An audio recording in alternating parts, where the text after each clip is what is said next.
Welcome to Buddha at the Gas Pump. My name is Rick Archer.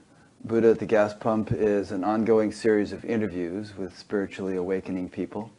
I've done over 430 of them by now, and if this is new to you and you'd like to check out previous ones, go to the past interviews menu on batgap.com, B-A-T-G-A-P, and you'll see all the previous ones there.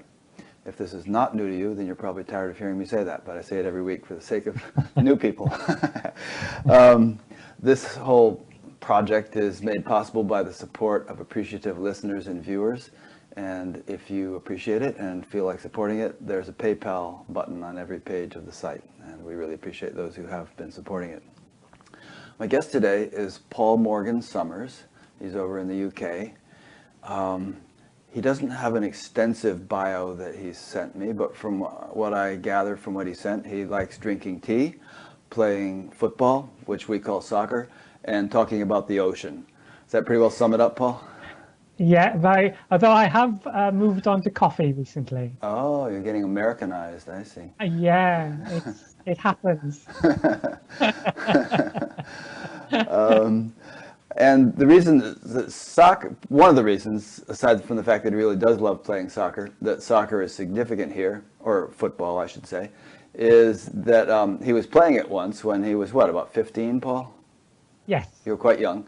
And all of a sudden, he popped into an experience of what he likes to call the ocean, and I'm sure everyone will get the metaphor, a sense of unboundedness. So let's start there, Paul. Was this completely unprecedented in your life? Did you have any sort of prior interest in or knowledge of any such thing, or were you just an ordinary kid and this came out of the blue? Yeah, just an ordinary kid that loved playing football or soccer. Yeah. So I was just training outside the back of my parents' house because I'd been given an opportunity to go and play football professionally. So I was just training most days. Mm-hmm. And one day after training out the back, I just had an impulse to go and sit down. And I sat on some steps behind Mum and Dad's house. And then, well, I suppose everything changed. There was a sense of although I didn't have any of these words then, it was just what happened. Right. It was just a full-on experience with no thought process. But it was something that was new to my body. I'd never experienced anything like that before. But it was, now I can use the words like a rapture, like a sense of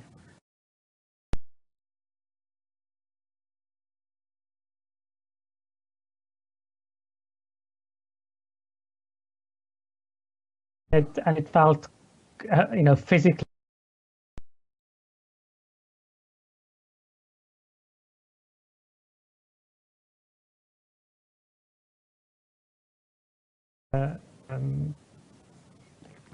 A very energetic shock to my body. Was it frightening at all, or was it enjoyable? It was so. It was like being hit by. Again, I used that word ocean after, but it was like being hit by a wave, and it was in complete control of what happened. There was no time to be frightened. It was just a full-on rush, as it were. Just like that. Yeah, like that. Like a sneeze. No thought a cosmic process. Sneeze. Yeah, it was a cosmic sneeze. Thank you, Ivy. It's just like that. Yeah. And then I had, from that point, every time I sat, something else happened. It just started a whole period of experiences, really. That's interesting. The reason I asked whether it was frightening was that one time when I was a kid, probably I was younger than 10, I had a high fever, and I had this experience of huge vastness, and sometimes it would seem to be both vast and infinitesimally small at the same time, and also infinitely heavy and infinitely light.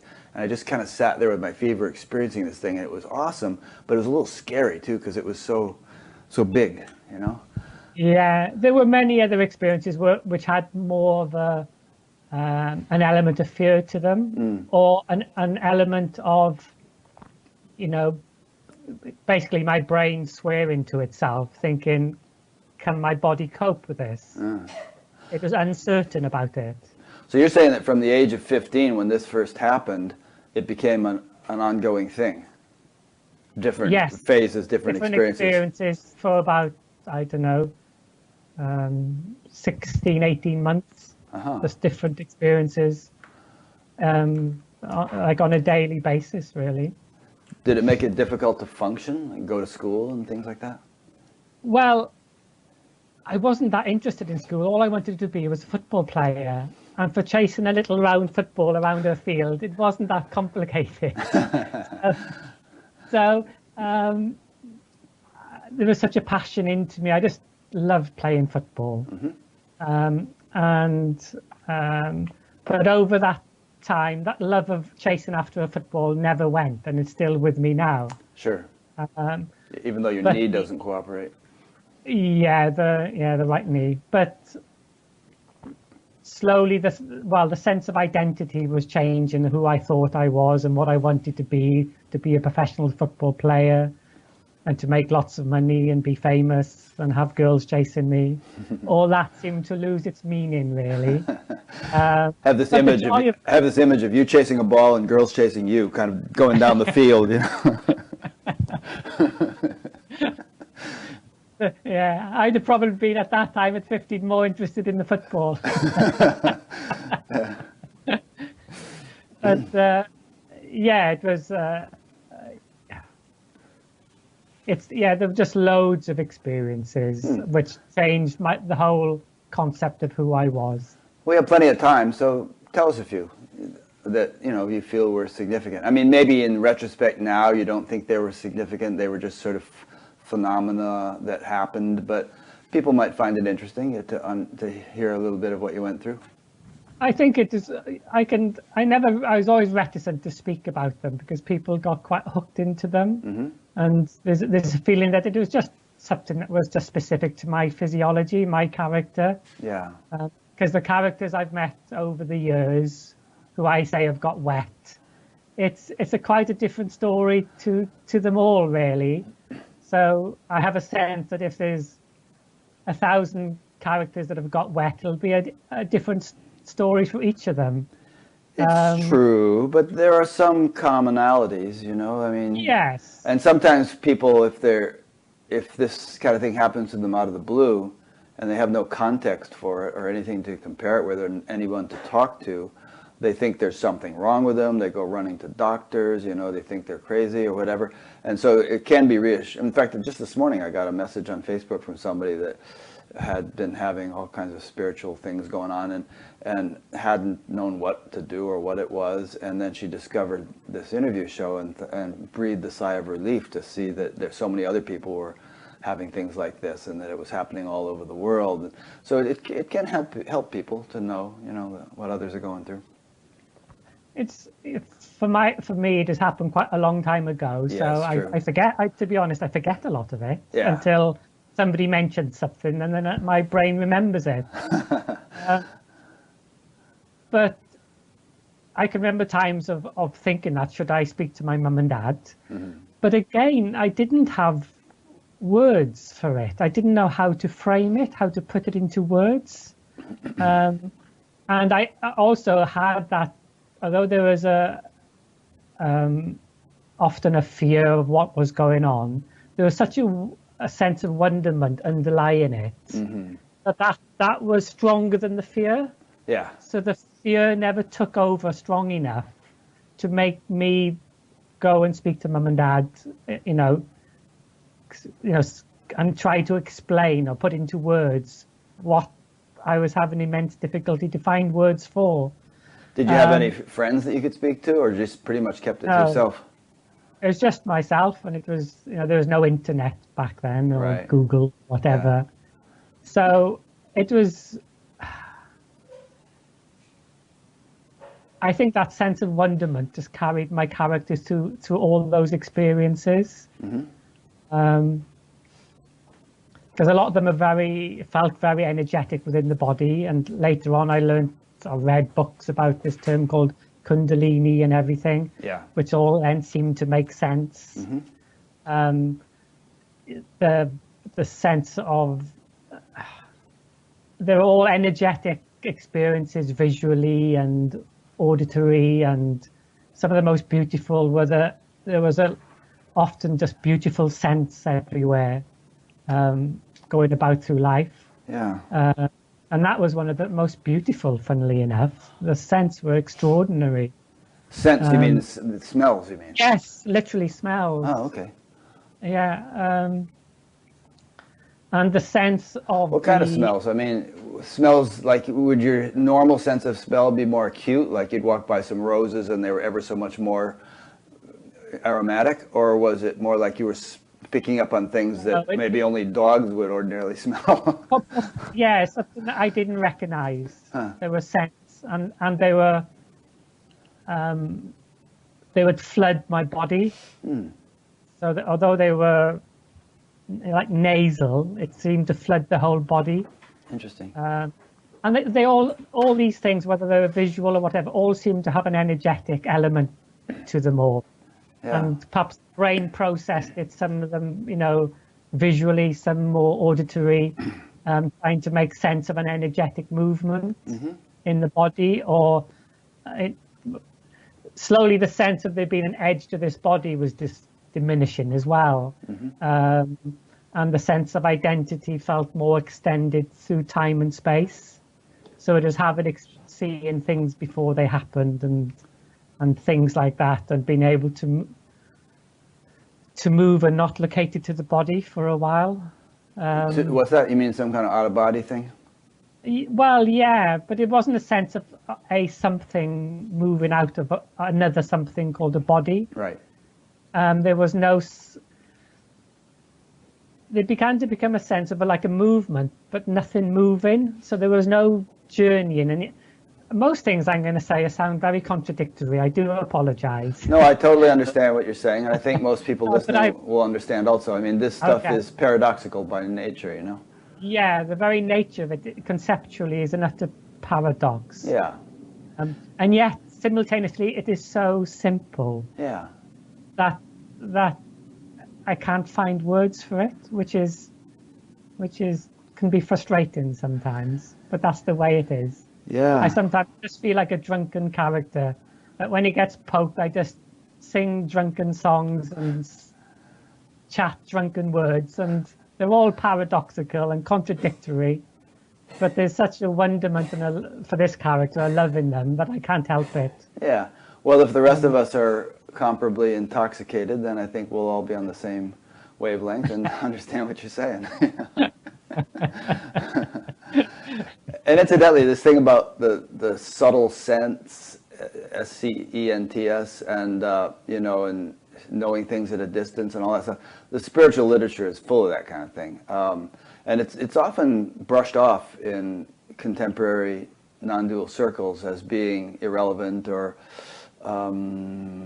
illusory or a distraction or things like that. But I think that refined capabilities and capacities are part and parcel of an overall spiritual unfoldment or development, and they shouldn't be overemphasized, but at the same time they shouldn't be dismissed. It's just they should be understood for what they are and just taken in stride, and we move along, but that kind of thing is bound to happen to people, and so it needs to be put in the proper context, I think. Yeah, for sure. It's just what happens. And yeah, it happens. It's part normal. Of it's part of life. Yeah, it's unusual, but theoretically there could be a society in which that kind of thing was commonplace and nobody would think twice about it. But again, there's such a gorgeous juice in those things, but also simultaneously, that same juice is in having a cup of tea. Yeah. It's not that they have to be significant or not. Like drinking a cup of tea, it's so free, it doesn't need to have a significance. And so those experiences can be stunningly beautiful, but they don't need to have a significance. It's just freedom expressing itself that way, really. Yeah. So there's no need to reject them or accept them. They are just what they are. Right. Well, that's kind of an acceptance. I mean, I guess maybe I used the word significance, and I didn't mean to imply that they're more significant than having a cup of tea, but they're not irrelevant either. It's just part of human experience when some sort of opening like this happens. And so we don't make too much of a fuss about them, nor do we reject them. They're just like, oh, this is nice. It's like it's like there's this term in Louisiana called a lagniappe. And if you buy something in the store, they throw a little something extra in the package as a little gift, and that's called a lagniappe. So this is like a lagniappe. Yeah.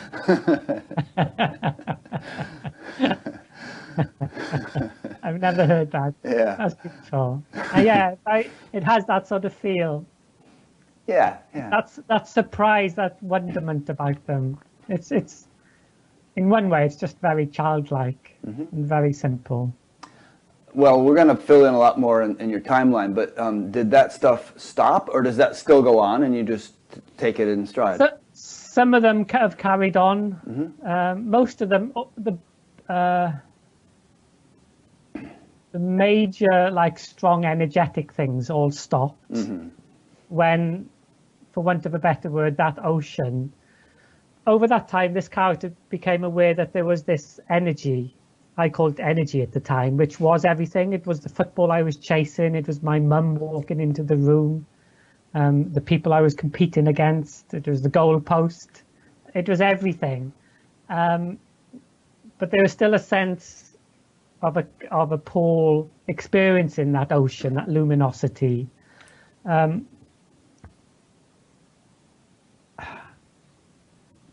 And then, although this sounds like a time thing, it's not a time thing. That luminosity, it was just self-evidently self-luminous. And there wasn't a separate something experiencing the ocean. There was just ocean. And that luminosity, so like that never went. But those dramatic experiences in the body all calmed down, mostly speaking. Yeah. But still things happen on a daily basis, which are visual and energetic. But they're just matter of fact. Yeah. You know, there's nothing. Sometimes people ask me about them, but I forget. Honestly, I don't think about them until I get prodded.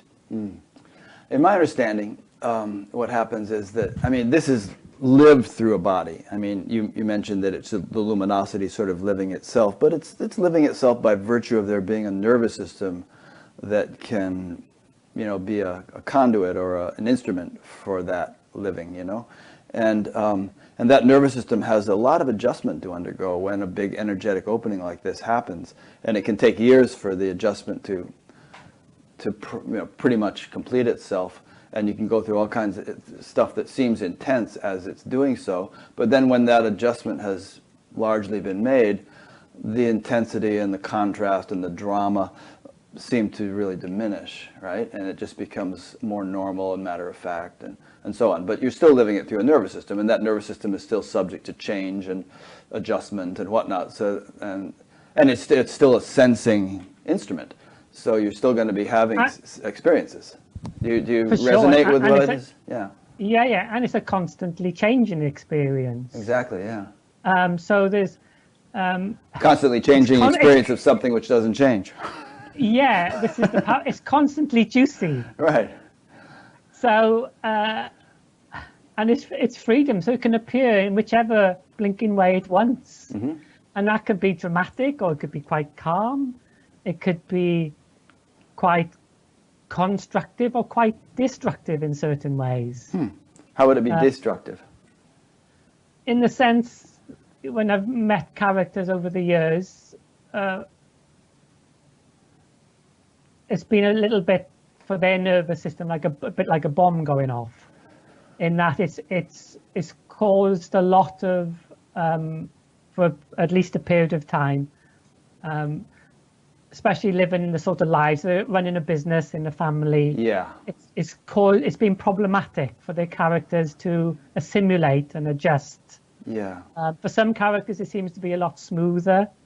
But for a reasonable amount of characters. It's problematic and can be quite messy. So in that sense, Yeah. destructive from the status quo of how life was. Yeah, I run into that a lot. I mean, I hear from people who have had to stop working, or, who I mean, in fact, there's one guy who, he was a carpenter. He is maybe still is, I don't know, but he might be listening to this interview, and he liked nothing better than sitting on the couch watching football, American football, having a beer, and I wasn't interested in spirituality. And then this big, huge awakening happened, and it really kind of threw him for a loop, I mean, he hadn't ever been able to function the same after that. Yeah, and no, not just for the character, but for his family, for his, nearest and dearest, for his business colleagues or whatever. It Yeah. can be problematic. Yeah. It's, in that sense, it can be.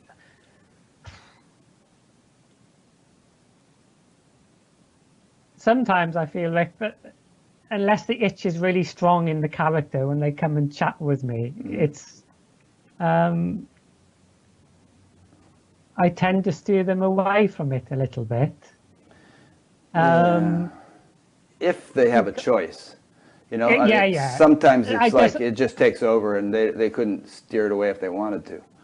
Yeah, for sure. But it's Like you. it's a dance that happens when they come. Yeah. Sometimes you push away and see whether they still want to come forward. And I think I remember speaking to an old monk years and years ago, and he said, well, that's why they used to suggest that people go into a monastery. It is easier to handle the side effects in a monastery than for a householder. It is. It can For be, some at characters. least, if you're cut out for that. But Yeah. In this day and age, there seems to be a kind of a wave of awakenings taking place in the world, primarily among householders, people who don't want to live in monasteries. And there's been a lot of talk over the recent years about embodiment and integration. And people want this experience, and sometimes they have no choice but to have this experience, but they also want to live human lives. And so there's been a lot of discussion in spiritual circles about, how do we integrate this? How do we hold down a job and, support a family and all this in the midst of this whole thing, which can actually be quite powerful. For my character, they're not different things. People use these words, form and the formless. Again, they're not two things. Yeah.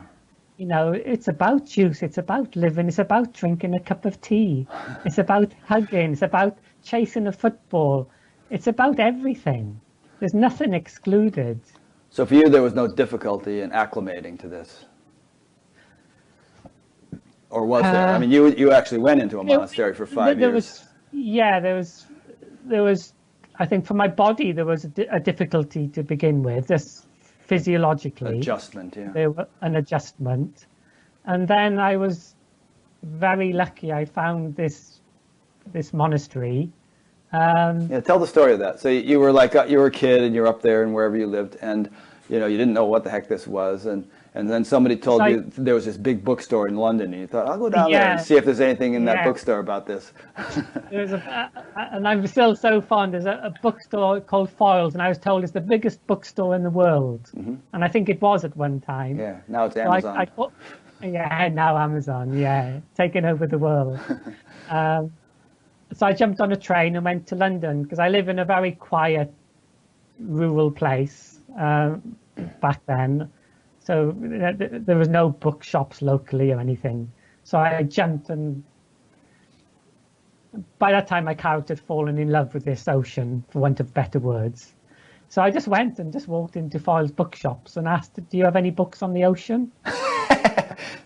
I know this is mad. They say, Jacques Cousteau has written some.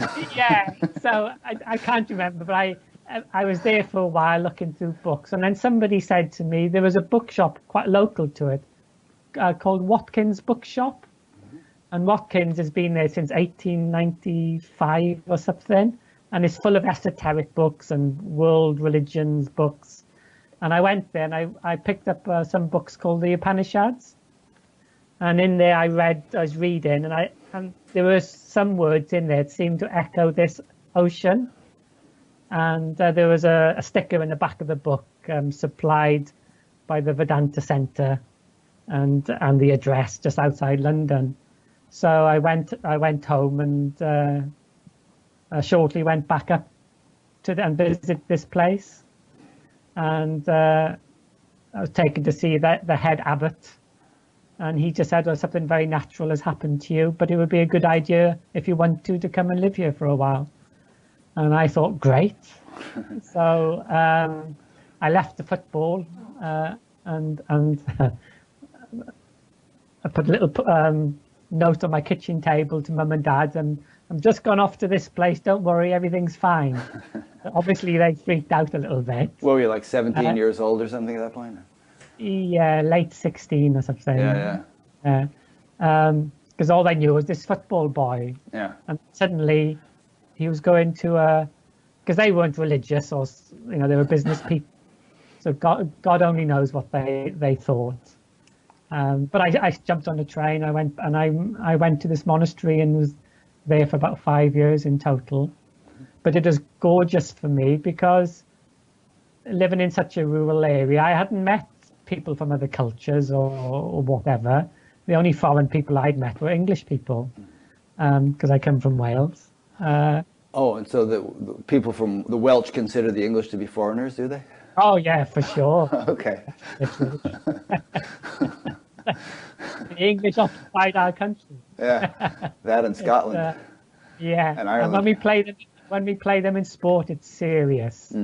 It becomes religious for the Welsh. Okay. We have to beat the English. But anyway, the gentleman in charge was a medical doctor before he became a monk. So when the Dalai Lama fled Tibet as a youngster, he was sent by the Indian government to go and receive him, or find him and receive him, because he was a monk and a medical doctor. So he ticked 2 boxes to go and check him out and make sure everything's okay, and all the politics involved. So he moved in those sort of circles. So he used to organize, I don't know if it still happens, what they called interreligious dialogue between world religious delegations. Oh, there's a lot of that still happening. I don't know about the Okay. Vedanta Society, but there's a Parliament of World Religions that, it tracks over 10,000 people when they hold it. Yeah, okay. So in this monastery, all these delegations used to, Buddhist and Islamic and all sorts used to come, and Christian. So I was able to meet people from all around the world with all different truths, as it were, and hear them discussing and arguing. And lots of the characters, some of the characters were just beautiful, some of them were just crazy. So, like life, really. Yeah. These are no different. You get the mad ones, the neurotic ones, the sweet ones, no different. And so, but I was able to meet people. It's like traveling the world, it felt, but I didn't leave the monastery. So I was fortunate enough to speak to like the Dalai Lama and bishops and archbishops. And Hey, maybe you can set up an interview with me with the Dalai Lama, huh? Yeah. Hey, so you were a bit of a child protege or something. Would that be the word? Here you were only 17, 16 years old with this level of experience that a lot of old monks would die for.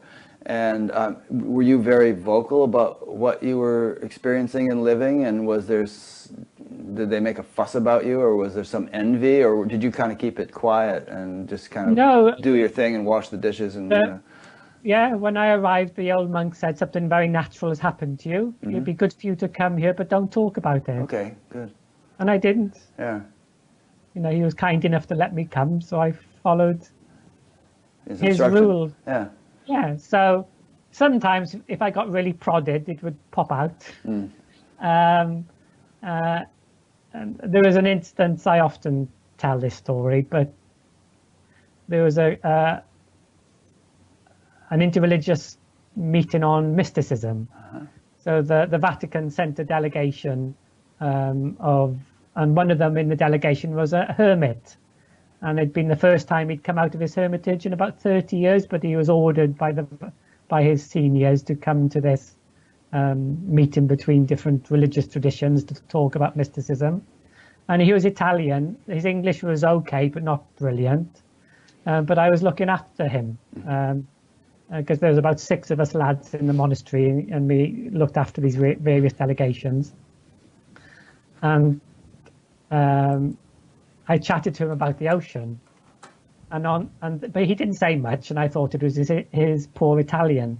But on the last evening before he left, he said, Paul, I was bringing him some tea in his room, and because he had a history of Christ appearing to him, and he just said to me one day, he said, Christ appeared to me when I was praying, and he walked into my body, and we both disappeared. So I know what you're talking about, but please don't tell anybody. And he said it in such a sweet way, just a childlike way. He was just happy to go back to his hermitage and be there, basically. He didn't want any trouble from his superiors or whatever, but it was such for me, a gorgeous moment when he said it. Yeah, that's sweet. Speaking of Christ, I mean, Christ said, don't hide your light under a bushel. But then again, we don't like spiritual braggarts, who are always spouting off about what they're experiencing. There's some kind of balance to be found there. Yeah, and it's still, the West doesn't have a particular good rep for encouraging people to speak freely about religious topics, especially going back to history. Yeah, I mean, all the mystics got, killed or persecuted or given a hard time by administrative types who weren't having those experiences. Yeah, so it's not a good incentive to speak. Yeah, good point. Yeah. And still it happens now, really. I was invited to go over to Egypt to chat. And then some people that I know who have been there just phoned me and said, well, possibly it's better not to go. And it hadn't occurred to me. Because you can still upset people quite easily. Yeah. That was one of my motivations for starting this show. Was I live in a town where a lot of people have been meditating for decades, and people were having, awakenings, and I would hear from them. They'd say, well, I had this really profound shift, and I started telling my friends about it, and they all gave me a hard time. They said, well, you're just Joe Schmo. You couldn't possibly be having something like this. So I thought, well, I want to start interviewing these people so that their peers can see that it's happening to people just like them, and then maybe they won't give them a hard time, and also maybe they will, have more confidence that it could happen to them too. And so that was one of the reasons this thing got going. Yeah, and it feels like a very natural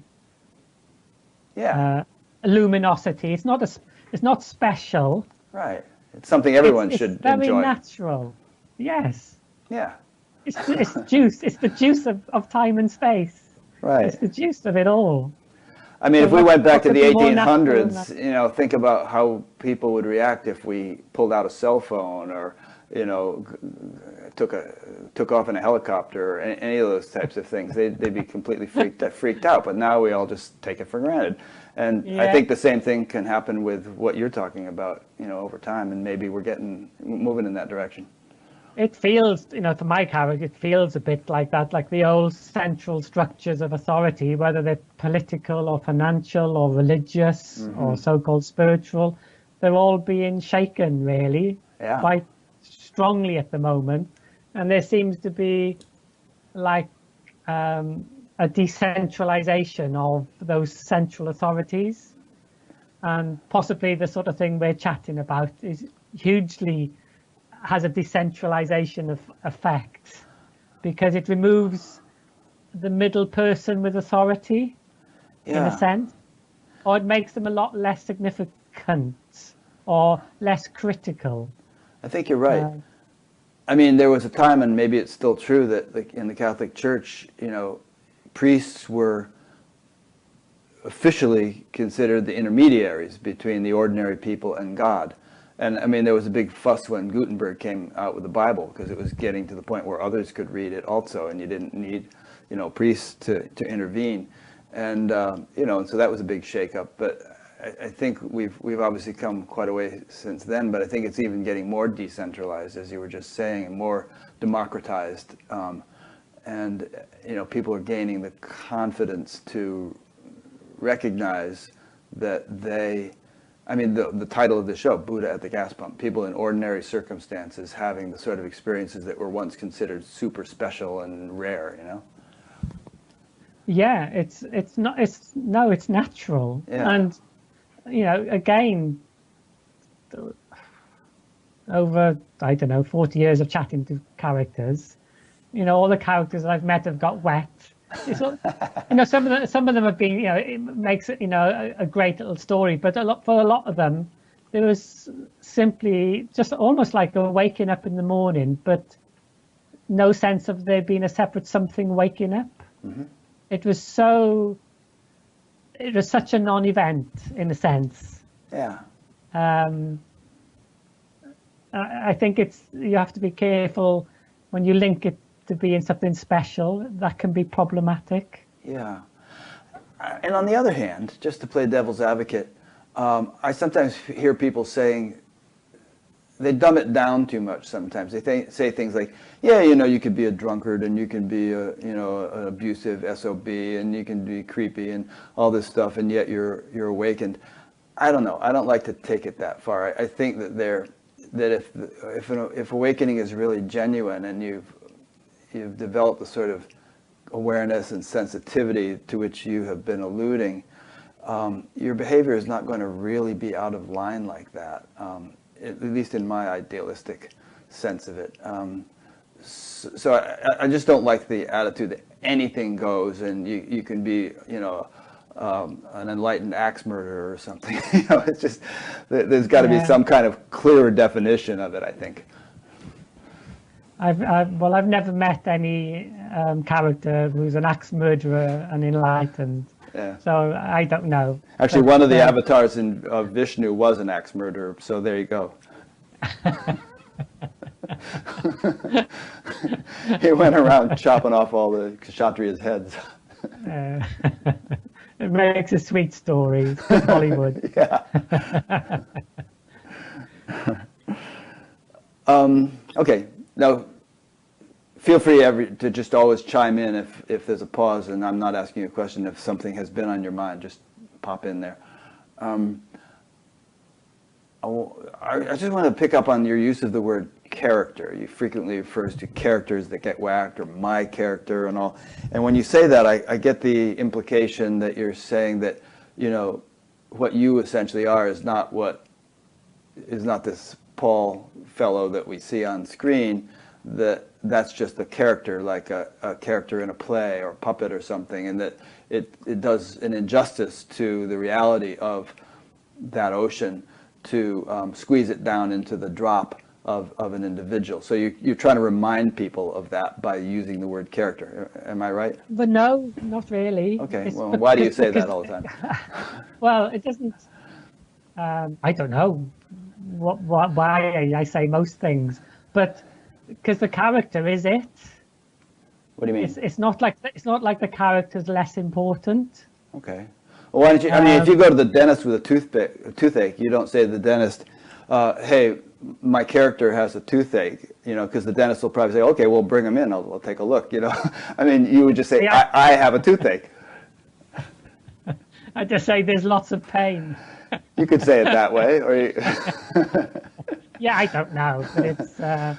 Well, the reason I'm bugging you about that is some people play word games, with regard to pronouns. They don't want to just say, please pass me the salt, or some simple thing like that. They start trying to phrase their words in such a way as to constantly remind people that they are not the body, they are not the personality, and so on. And it sometimes sounds a little unnatural.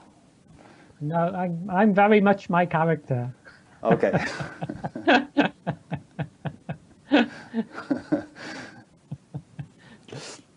And you're also Paul, I guess. Yeah, well, they're different words for the same thing. Same thing.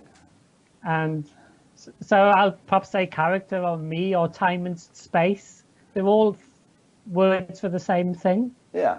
And even if you say my character, it's like, are there two of you? There's the character and then there's the me who owns it. I mean, it's kind Yeah, the whole structure of words is problematic. yeah, In a sense, we are having a drunken conversation. right.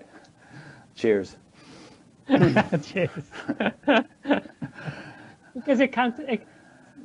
Because in a sense, all these words come out of time and space, and they're full of the alcohol of time and space. Yeah. So, but what they're singing about or they're in love with hasn't got a measurement.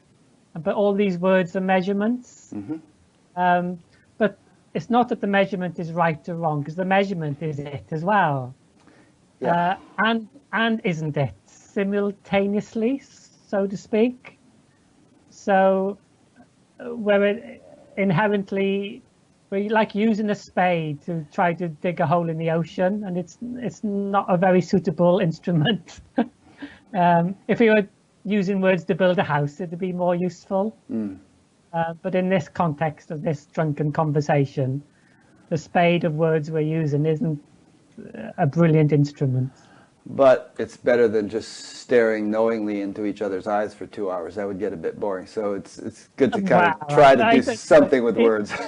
It depends whether you were blonde and more beautiful. Sorry. Next lifetime, maybe. No, but it can be, it's in the silence as well as the words. It's not one better than the other. Sure. It's just it's everything. I'm sure we all experience that very often we'll have a conversation with somebody and the words just form a small percentage of the actual communication that's taking place. You use the words in order to sort of keep it going, but there's so many other strata of communication that are happening. And it's very much because you can listen to words and you can play with words for hours and hours and hours. But also people can hear the same words again and suddenly something different is heard, so to speak. Very true. Then something else goes on there. That's more like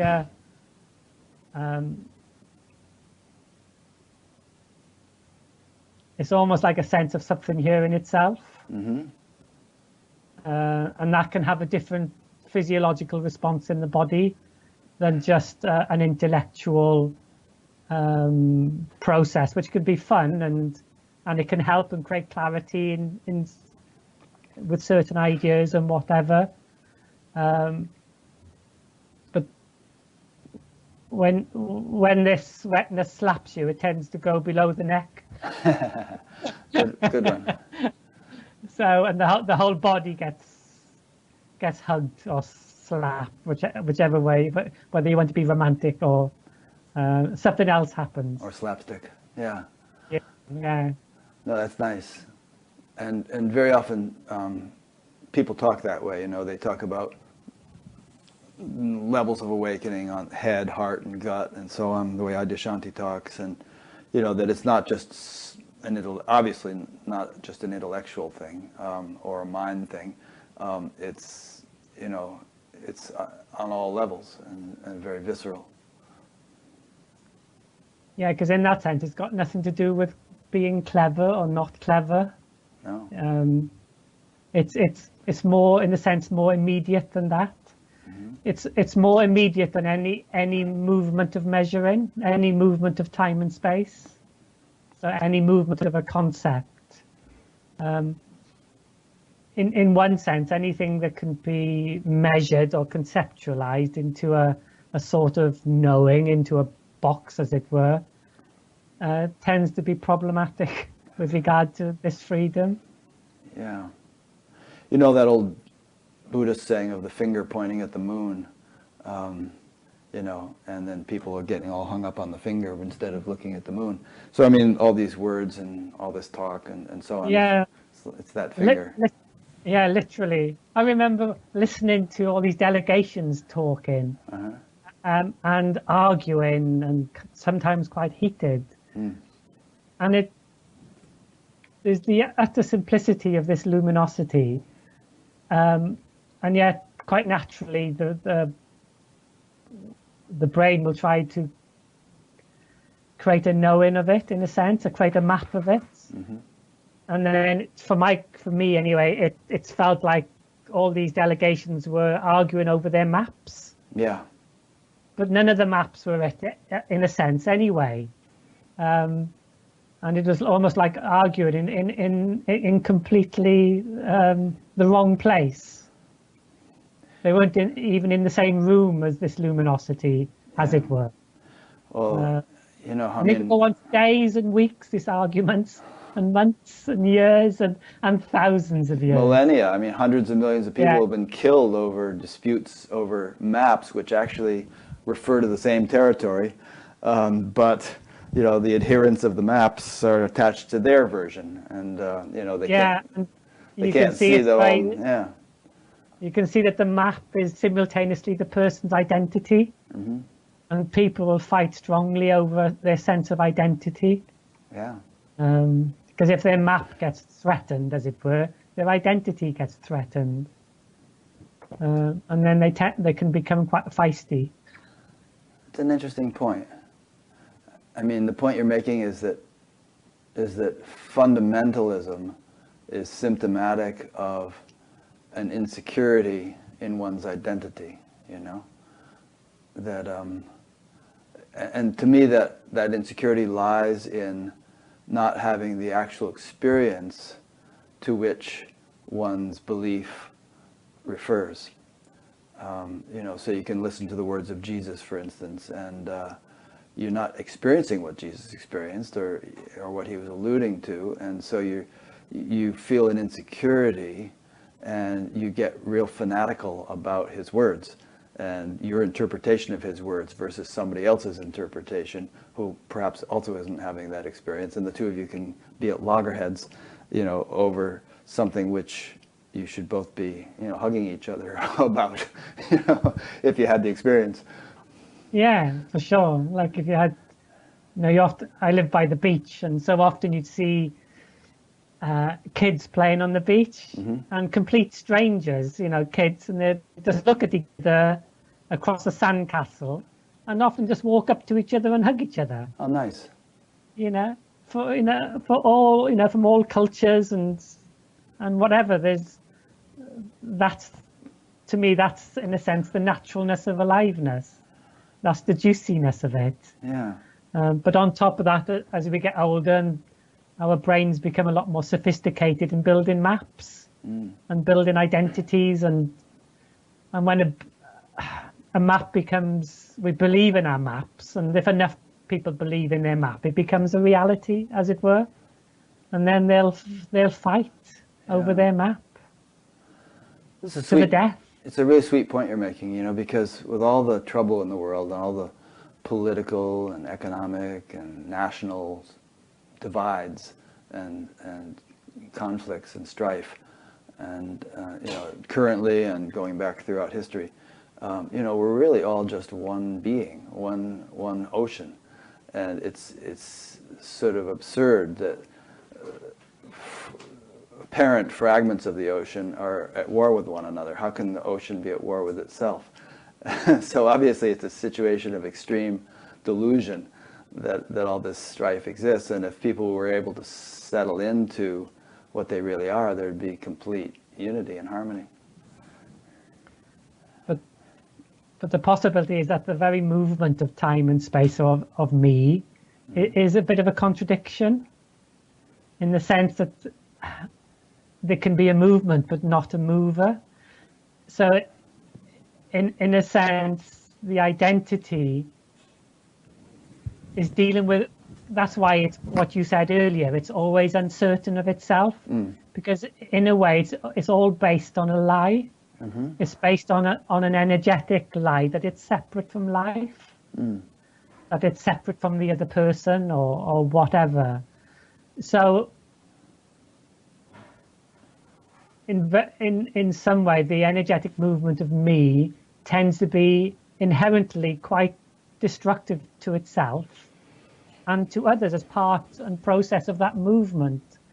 It's like the very movement has to be creative and destructive simultaneously to create the movement. And it seems to arise out of the polarity of this appearance of two things, of two poles. It's both attracted and repulsed by both poles. So it's attracted and repulsed by the unknown, and it's attracted and repulsed by the known. But again, paradoxically, without that appearance of two, there can be no appearance of a movement. It's the appearance of two that creates that energetic, almost like a constantly energetic imbalance, which creates the appearance of movement, of time and space. But without the two, you can't have time and space, and vice versa. Right. You can't have movement. You can't have time. Can't but have to a have universe. that, the price you pay is for that. It's a bit like walking. To walk, there has to be a constant imbalance to create that movement. And we're always moving in a constant imbalance, and hopefully not too imbalanced. We're not too drunk, in which it can be problematic. But the other problematic, if it becomes too balanced, the movement stops. If things become too known, it becomes, well, it in a sense, it kills. And if it becomes too unknown, there's a sense it kills. Yes. It kills.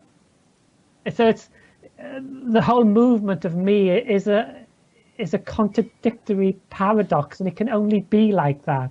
So in a very neutral way, I often say the very movement of me is born out of violence, and is part and parcel of movement of time and space. So it can never be divorced from it, because it's part and parcel of its energetic nature. And also, again, on the beach, you see the kids building sandcastles, and they spend all day building sometimes stunning sandcastles, even with the apparent adult who is then a kid building sandcastles for their children as well. But towards the end of the day, when you see the faces of those children smashing their sandcastles, there's actually so much joy in their faces as they're smashing their sandcastles. Again, we have in our characters this beautiful wonderment of creating, but also paradoxically in destroying as well. So it's part and parcel of this movement called time and space, or called me, that it's simultaneously creative and destructive. Yeah. Kind of reminds me of the Tibetan sand paintings that they do. You know, they do these beautiful things and then they just wipe them away. Yeah. And it also reminds me of the whole Vedic tradition, and I'm sure this is true of other traditions, where, you know, you have, you know, the Brahma, Vishnu, Shiva, the creator, the maintainer, and the destroyer. And all three are considered necessary for there to be a creation. You know, there's a balance and a reciprocity between them that makes the whole thing happen. And even from the physics perspective, I mean, there's something called spontaneous sequential symmetry breaking, where there's a sort of a fundamental symmetry at the most primordial level of the universe, and that it's broken by degrees sequentially. And as it's broken, then more and more force and matter fields and diversity and elements and the whole thing arise. And in their arising, obviously there are going to be sort of conflicts and clashes and, you know, interactions, and the whole thing gets very, very kind of mixed up. But if it didn't go through that process, you wouldn't have a creation. Or destruction. Or destruction, yeah. And so it's like the course of creative intelligence, we could call it, is from here to here, you know, from eye to eye.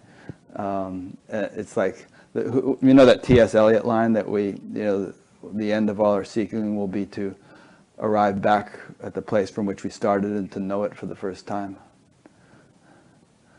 very much. Yeah. And you often hear that from people.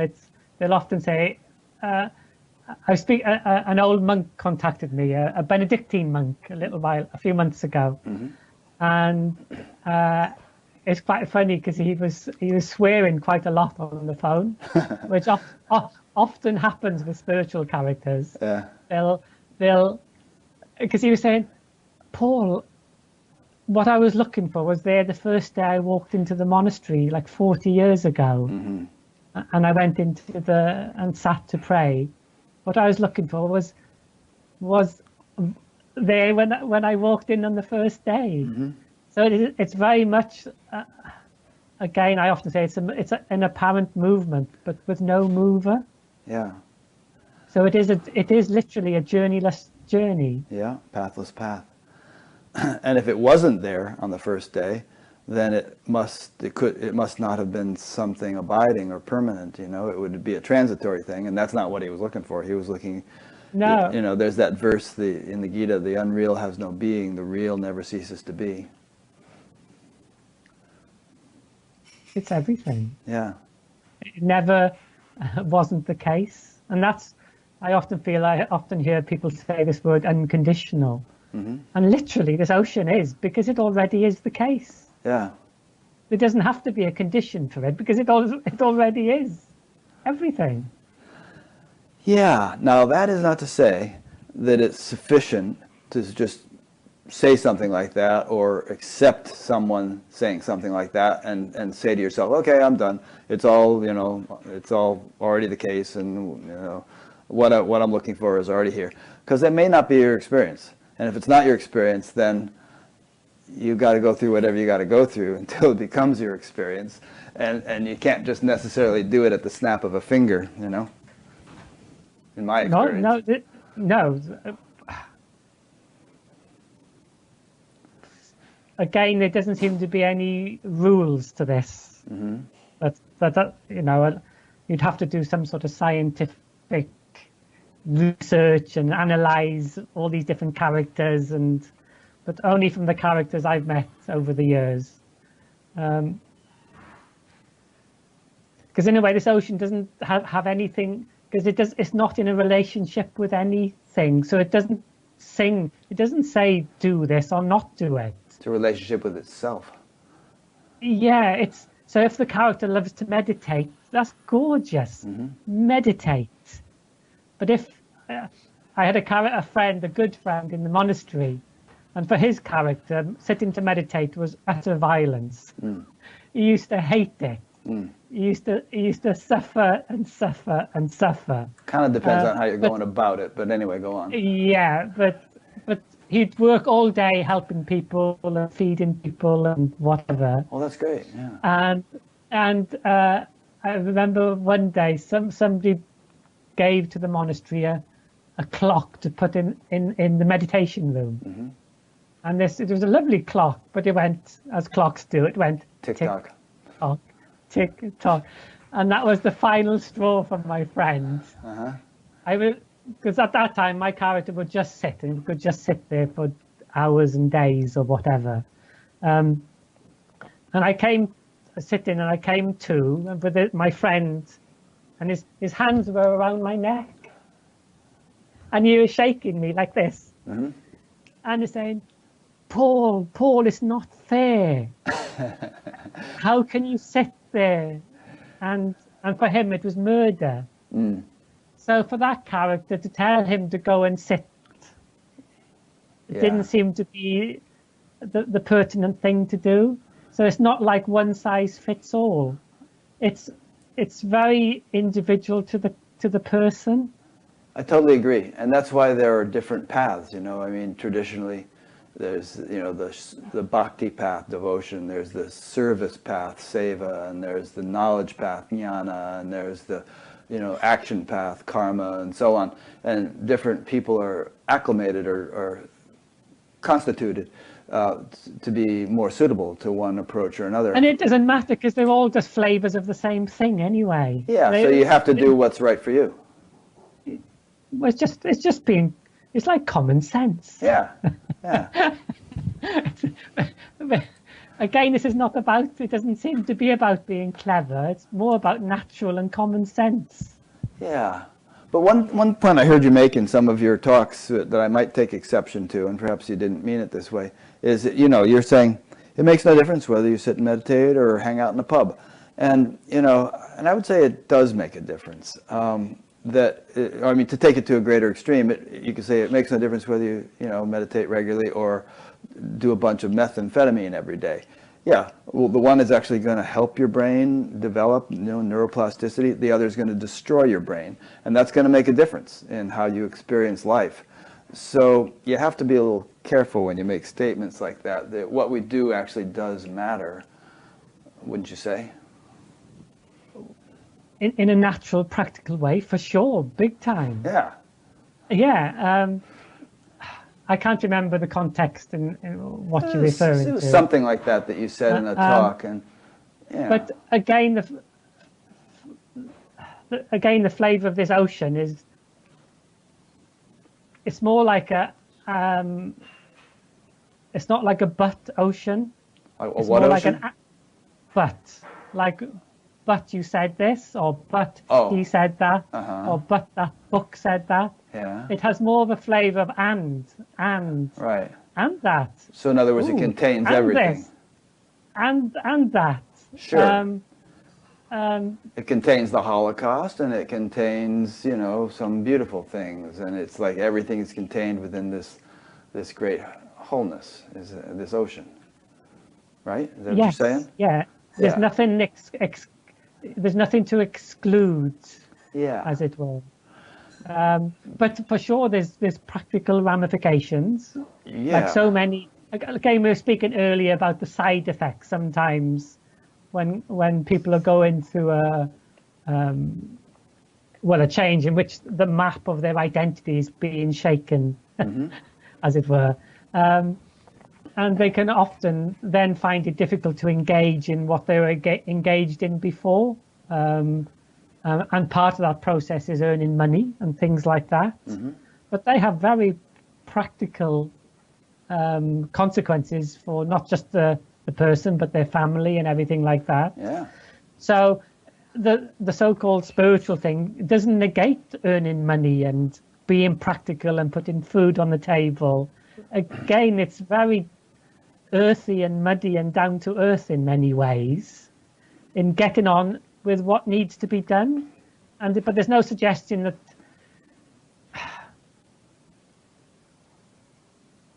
the sense of one thing can be more conducive or more of an obstacle, as it were, for that character. In the sense that, because there's nothing that can get closer to everything, there's just everything. Yeah, well, I'm going to... But that doesn't negate what you're just going to say. Right, which is I was going to give you a little bit of a hard time on that point. Yeah, and what you're going to say also is it. Yeah. I mean, in the big picture... It appears to be a but possibly it's an and. Yeah. I mean, in 5 billion years from now, this planet is going to melt because the sun's going to expand. And, long before that, everyone that's alive now will have died. But obviously, it's not going to be too rosy on Earth. And, well, I don't know, maybe that's not the best example, but, I could use it. So, from the perspective of the totality, of the ocean, of the universe or whatever, that's all in a day's work. I mean, it's natural. This kind of thing happens probably every day. Some asteroid crashes into an inhabited planet and kills everything. But on the other hand, taking it down to the individual level, it's important. There was a Buddhist sage who lived maybe 1,000 years ago named Padmasambhava, and there's a quote from him. He said, "Although my awareness is as vast as the sky, my attention to karma is as fine as a grain of barley flour." And what he meant by that, I think, is that the ocean, one's oceanhood, the unboundedness of it all, doesn't negate or render insignificant all the various individual values and responsibilities and consequences of our behavior and the choices we make and so on. So both are true, you know, and they may be paradoxical, but they don't conflict with one another. For sure, Yeah. definitely. And it's because because I've got two boys, you know, people often ask me, well, what about your boys and being responsible for them and things like that. And but that thing called responsibility is the ocean. Yeah. And it's responsibility full on. Yeah. In that sense. So like for my younger son, he that sense that there was a separate something, so like collapsed in him when he was about 12 or whatever. So it was quite funny because he does he's a free runner. He does lots of parkour. I don't know. Oh yeah, I know what that means. Like you're jumping on these obstacles and it's kind of dangerous and you're flipping over things. Yeah. Yeah. So I turned round in the garden. He was training and he was in tears. And I thought he'd fallen off something. And I thought, oh, here we go to the A&E again. And he just walked up to me and he said, there is nobody here, is there, Dad? And I said, no. And just physiologically, often tears is quite common, or swearing or laughter. There seems to be a physiological response when this sort of slap comes, this wetness. And but yeah, there's no father or son as such, but there doesn't need to be a separate father and son, paradoxically, for there to be beautiful responsibility and all the practical consequences of dealing, because then the whole authority structure for him fell away. So there was no authority figure called mum or dad, or indeed school. So he wrote a resignation letter and a 22-page document when he was 12 or 13, saying school is an inefficient use of my time, I'm resigning. And he resigned. Can you leave school at that age? I mean, in the US, I don't think you could. Yeah, in this country, you have a legal responsibility to educate your child, but not to send them to school. Oh, yeah, homeschooling kind of thing.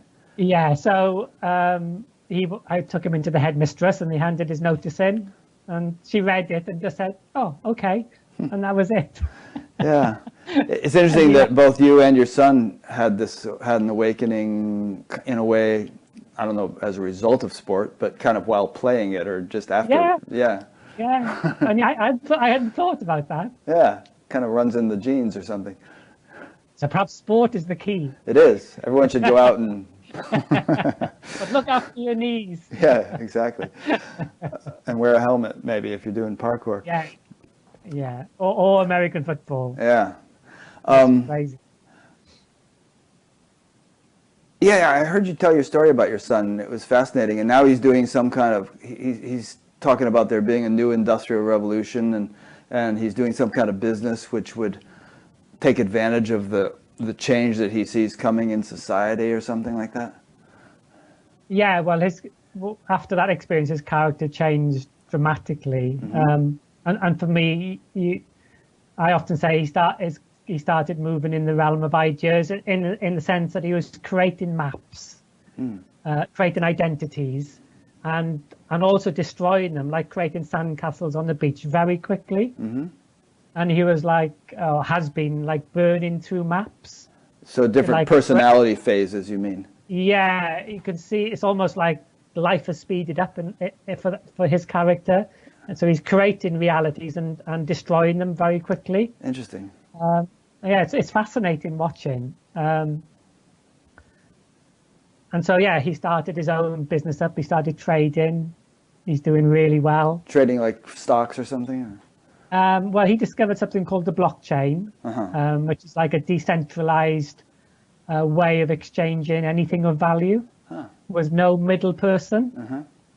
So it's a little bit like we've been having this conversation about the Orthodox spiritual and religious traditions. So he feels that this emerging technology of robotics and AI and blockchain will create the equivalent of a new industrial revolution in which power will be decentralized from central authorities, more into a decentralized landscape. And he's very passionate to use the system, being practical, as you said, as it is, but using it to change itself. Yeah. So he's very inspired by, I suppose, people like Elon Musk and things. Oh, yeah. I think he's right. How old is he now? He's just 15 now. Wow. That's so cool that he's doing all that stuff at such a young age.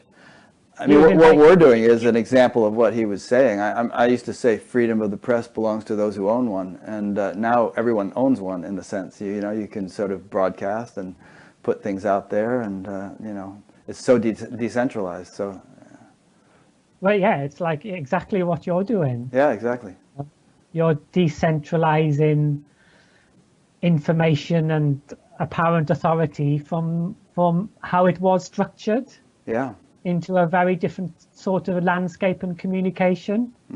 And in that, the actual conversation is changing, and the possibilities are changing.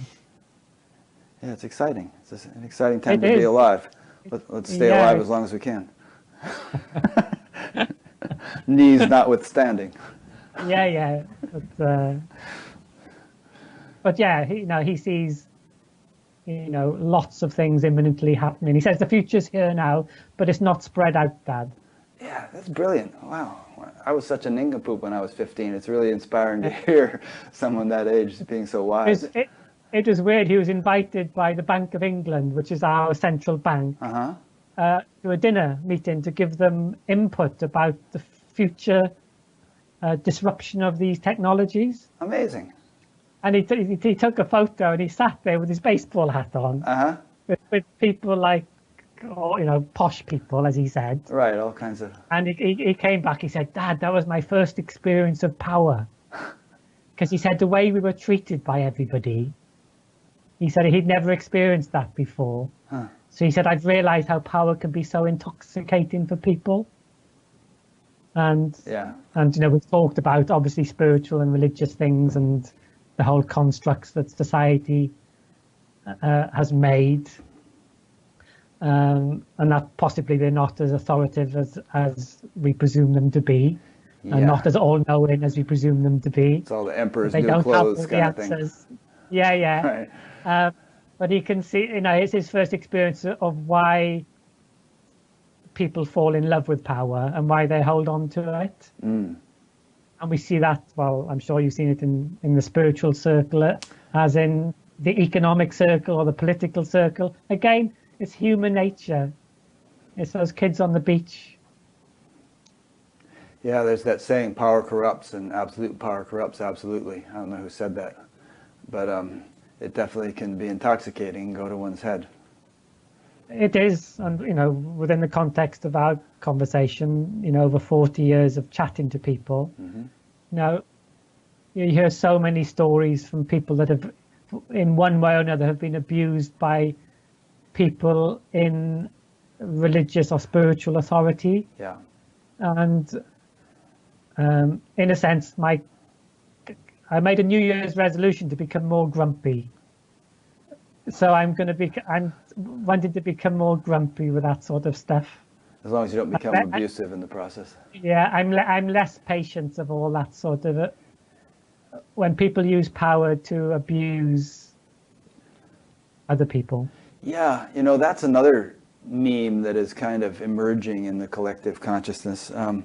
I gave a talk at the Science and Non-Duality Conference in October about the ethics of enlightenment, and a bunch of people came up afterwards, teachers and non-teachers, and just said, we've all been talking about this and thinking about this. The time has come to not tolerate this kind of stuff anymore. And look what's happening now. I don't know about in the UK, but over here, all these movie stars and politicians and all are getting busted for sexual abuse and using their power to take advantage of people. And in the collective consciousness, there's a impatience with that, a lack of tolerance of it anymore.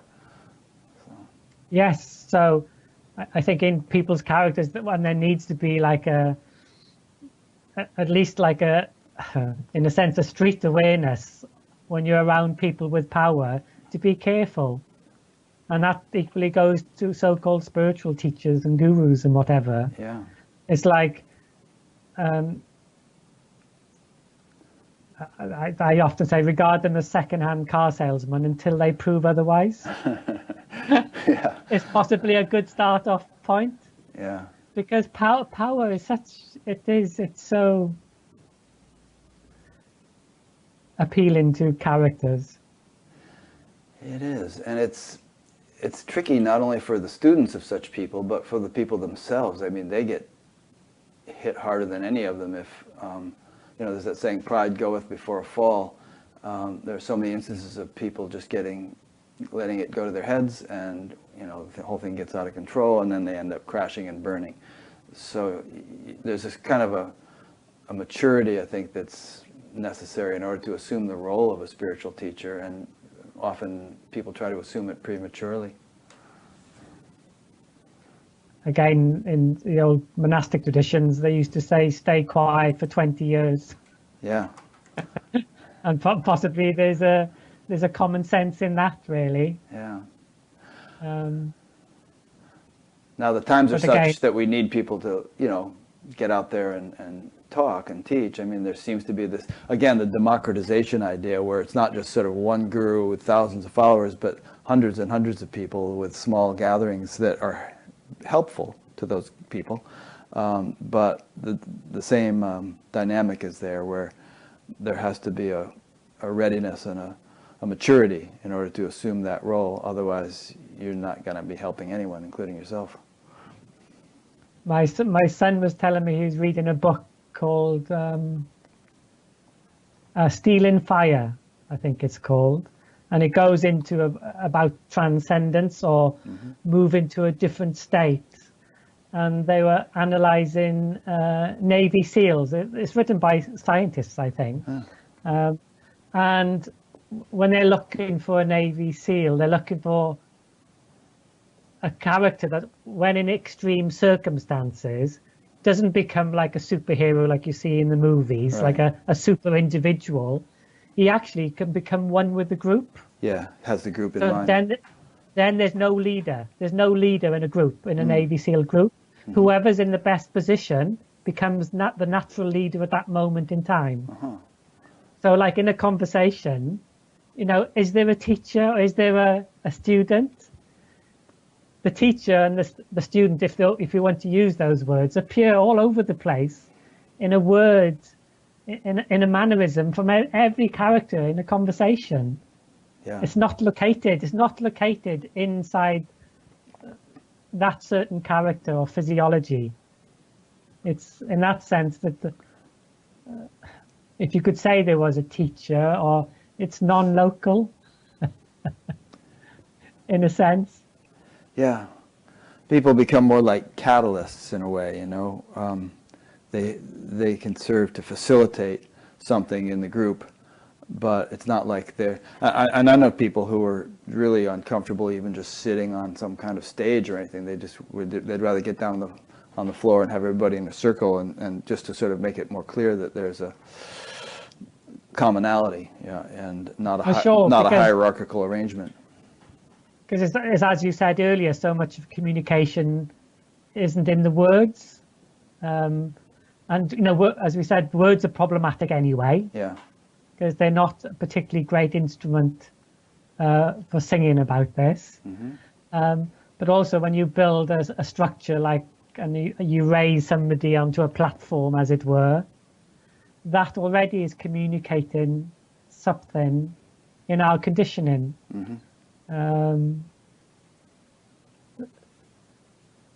But there's, like you said, we can't but use words. So sometimes those situations, but you just have to be careful with them. Yeah. Not to believe in them. Right. Or in yourself too much in terms of any individual Or importance. To believe in any measurement. Yeah. A measurement is real, but it's a measurement of something which has no measurement. So simultaneously, it's unreal, as it were. Yeah. There's a a quote from Amma, whom you see over my shoulder here. She always says, "It's always good to have the attitude of a beginner." And I think what she means by that is just that, humility, just recognition that one doesn't know everything or have some kind of super duper status or anything. That if you just have that attitude, and almost like the attitude of a servant, which some of the great saints that we admire throughout history have had, just the humility and sense of servitude, that it's a safeguard for yourself, and also makes you more helpful perhaps to others. But in many ways, Rick, it's more simple than that. It's so close, as it were. Yeah. That in a sense it's brand new. So and in that brand newness, there's no knowing, because there's no even knowing that it's brand new. But it's immaculate in a sense, and perhaps that's the story of the Immaculate Conception. It's literally time and space is immaculate. Yeah. And in that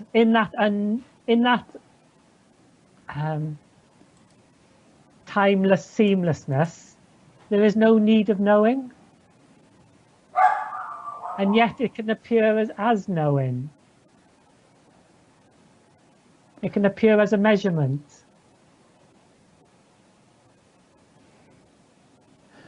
It's interesting you should say all that in response to what I just said. I'm trying to get the segue how we got to that, but it's interesting what you're saying. Maybe just the brand new part. Literally. Yeah. In other words, ever fresh, moment to moment. Or are you kind of saying that there's a? It's not even more imminent than that. It's not. There's no closer than one's jugular vein, as they say. It's like you push the brain towards it, as it were, and suddenly the brain and the words go. They just stop. Because there's no measurement for it. Because it's not, in that sense, it's not a time and space thing. It precedes time and space. Could you say? In a sense, but it is time and space. Also. Yes, the form is the formless. They only in language appear to be two things, and that's the two. Language is a two-edged sword. It can create as much separation as clarity, as it were. Yeah. And it'll do both unavoidably, because that's the nature of the tool.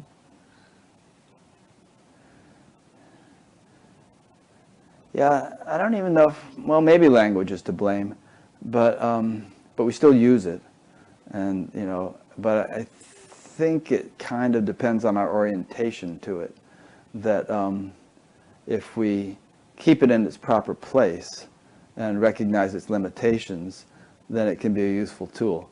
If we think that it's capable of encapsulating the whole reality, and that the words themselves are so important, then the whole thing gets top heavy, and and misinterpretation and confusion emerge. Yeah, and we just fight over words. We fight over measurements. Like we were saying earlier, yeah. Yeah. I'm going to loop back to some stuff in your personal life, which I think is kind of fascinating. Well, firstly, let me ask, what was your motivation for leaving the monastery after 5 years? The same impulse, playfulness that took me there. Yeah. Just something moved you to leave. Yeah, just moved, and I lived like a hermit for a while, on my parents' farm.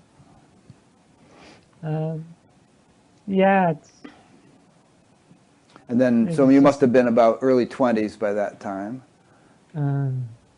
So if you went in when you were 17 or so. Yeah, 22 or whatever. And how old were you when you got married? I can't remember. Roughly. Later 20s. Later 20s, okay.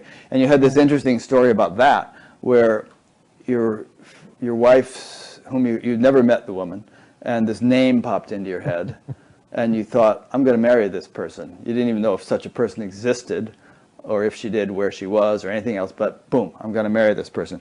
What do you make of that? I mean, how did that happen? I don't know. It's just what happened. Yeah. Sounds a bit weird. One of those mystical kind of things. Yeah, I was just sitting quietly and I heard the name. Yeah. And I just knew I'd marry her. And so then you overheard some women in a store or something talking about this person? Yeah, in the local village, I heard the name then again. Mm-hmm. So I inquired. I said, "Who is this person?" I also asked, "How old are they?" Uh-huh. She's 70. And I got hold of her telephone number. Mm-hmm. And I just phoned her up out of the blue and said, "My name's Paul. Would you like to go out for dinner?" Uh-huh. And she said, "No." Unless your name is McCartney, and I don't think so. Yeah. Yeah. So I remember putting the phone down and thinking, well, we're getting married. Why did you say no? Yeah. And then months later, she phoned me. And then Right, she was snowed in someplace, right? And she phoned you and asked if you had a four-wheel drive vehicle. And... Yeah, my mum and dad had these little Suzuki for 4x4s. Mm-hmm. So I managed to get down. It was a long farm lane. It was, full of snow. It was very beautiful, and the gates had iced up, and it was, a bit like a film, really. Yeah, so you were like Prince Charming coming to save her. And... Yeah, I rescued her and took her for dinner. Killed a dragon or two on the way. Yeah. So you took her for dinner, and then, so one thing led to the next. Yeah, we just, we kept in communication. Mm-hmm. And then, eventually married and had 2 boys. Yeah. And you didn't stay, how long were you married? I keep asking you all these number things.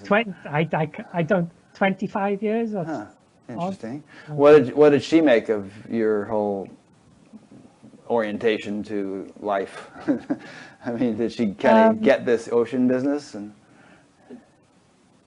because my character will just speak about it when it gets prodded. Yeah. So was she interested in that whole thing? So in a sense, she had a sense that when she met me, it felt like coming home. Huh. That's the only way that she verbalized it, really. Mm-hmm. So it's funny, I was speaking to my son yesterday, and often people ask me, "Or what do you say to your children, about this?" And I often don't understand questions. It takes my brain a little while to create that sort of map, because the question doesn't make much sense. Yeah. Because everything's the ocean, so there's nothing that needs to be spoken about as such. Because the kids, as it were, just grew up in the ocean. Yeah. And so it's just always what is. So there didn't have to be like some sort of proper conversation about, because there isn't a something which is the ocean. There isn't a something over there or behind there which is the ocean. It's not a something in that sense. Right. So to make it into something, it just becomes another measurement, which isn't it. Yeah. And so this what you're saying now arose from my asking about whether your wife was interested in this stuff. And so I guess what you're saying is it's so natural to you that you don't make a deal out of it. If she's interested, she's interested. If she's not, she's not. But it's like it wasn't relevant really as a topic of discussion or something. But making a living was the ocean. Yeah, something you needed building to do. A business. Mm-hmm. Yeah, and making profits and you have some kind of art studio or something, don't you?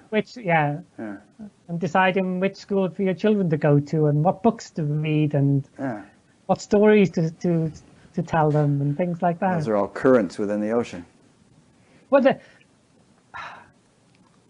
although this sounds a bit paradoxical, they're not even currents. It's the whole ocean is in it. No, I get that.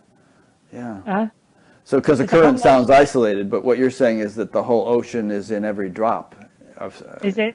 Yeah, it's Yeah. in changing the baby's nappy. It's in the hug. It's in cooking breakfast. It's in reading the book. It's in trying to make a business deal to make Yeah. money to pay the mortgage. Right. It's all of that. That's all the juice. Yeah, what was it? William Blake said, "Infinity in a wildflower, eternity in an hour." It's sort of the totality is in the part. Literally, Yeah, yeah, that thing we call the part, which we think we know the measurement, but we don't know what's being measured. But the paradoxical thing is that measurement is measuring something which has no measurement, which is immeasurable. So that thing we call a cup of tea, for instance, is everything. yeah. You see, now words aren't so bad. I mean, that's beautiful what you're saying. It's poetic, but it's like, there's people who have a way with words, Rumi and various others, or even the Upanishads, which you referred to earlier, where the words somehow magically give one an intuitive sense of the reality to which they point, and so they really do have their function.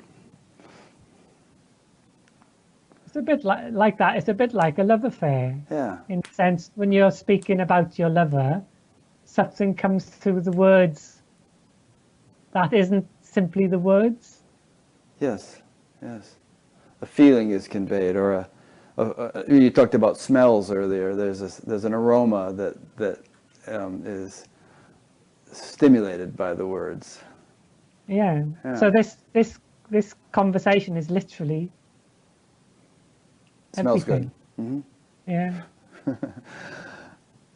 So it's probably too personal to ask, but maybe you could answer in a general way in terms of the types of things you've been saying. But you said after 20, 25 years, that relationship ended, and I guess you would just say that that's the way the ocean flowed or something. Yeah, two different characters with at that point wanting different things. Yeah, yeah. Because I would say living with a character that might not have the same map as yours, or have different priorities, for instance. Yeah. Just has practical implications. And for me, in a sense, the two boys and what was going on there became the priority for my character. Well, and it wasn't for your wife. I mean, usually mothers are very, Oh, yeah. The boys love their mum, and the mum loves the boys, but there was a difference in the dance that was happening. Yeah. Okay, I think that's clear. I won't press you for anything more in that area. And so now you run this art gallery, and in Wales, I guess. I'm more of a silent partner there now. Okay. I don't have time really. Oh, really? So you're just busy talking about the ocean and drinking tea? Yeah, lots of tea and the boys. It's so people came before our conversation, and people will come after our conversation. What kind of people? You mean people with whom you sit as a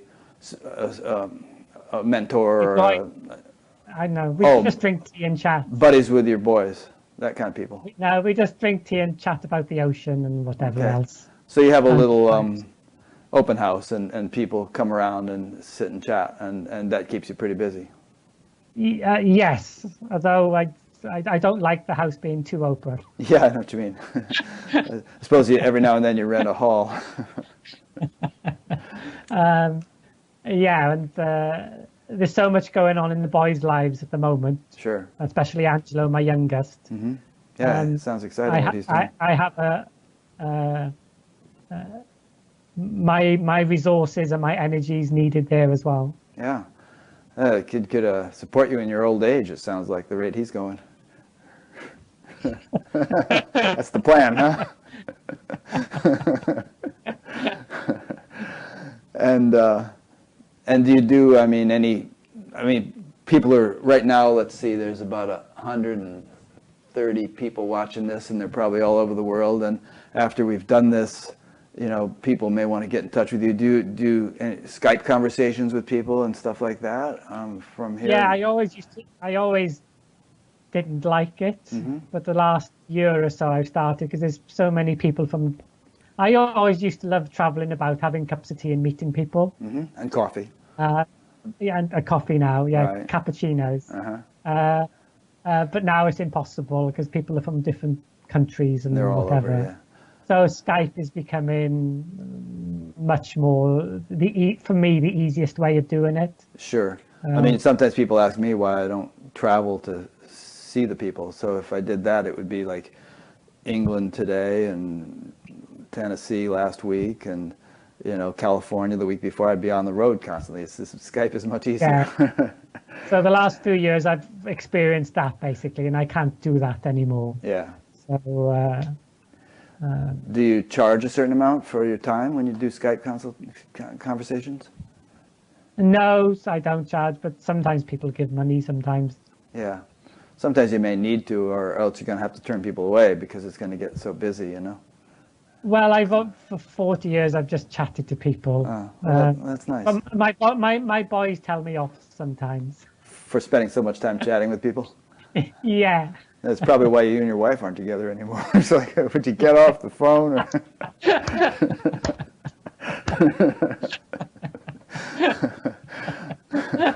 Thank you, Rick. I figured it out. I can relate. And do you ever do any residential things, like little retreats and things? Yeah, I do that. I've done them in my home basically because I like them quite.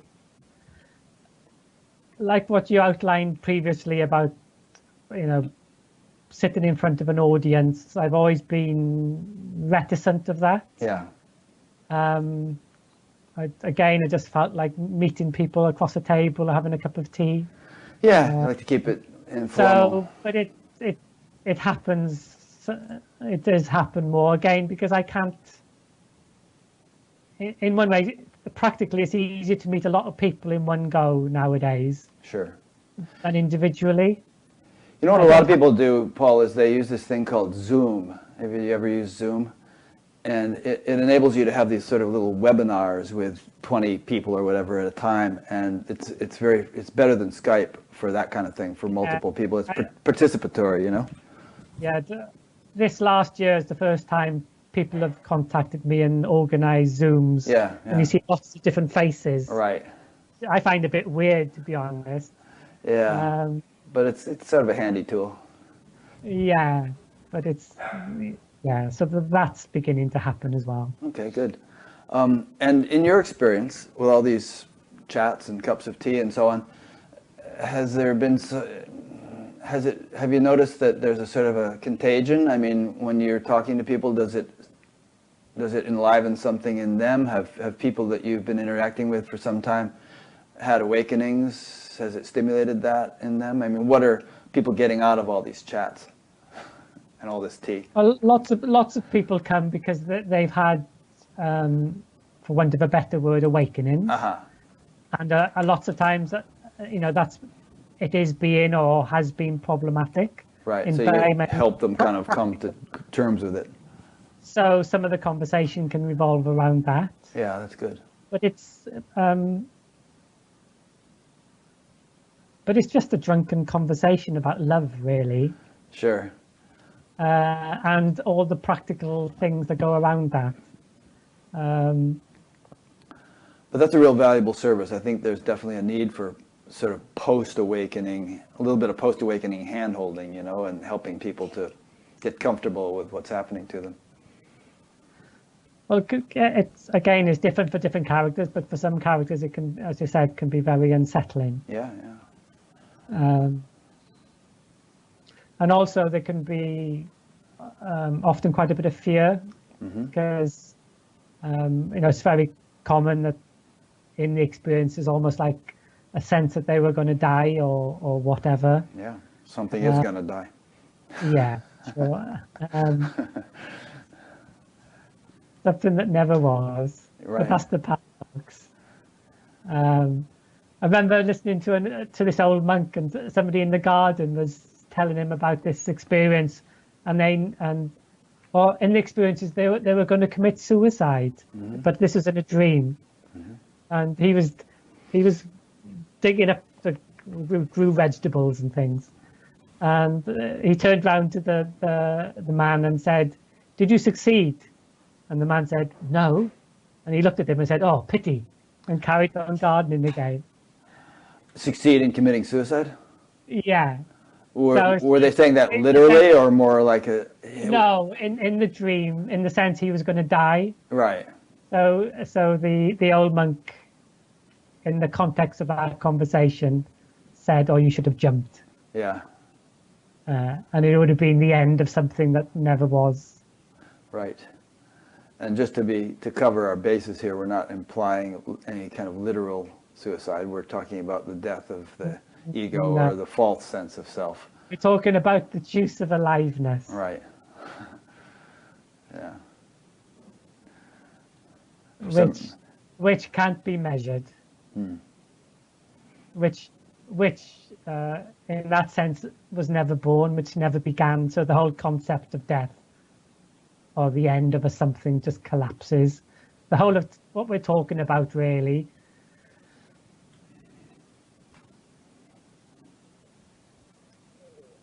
I often say is to break it. It's like meditation. Meditation in a way was designed to break time and space.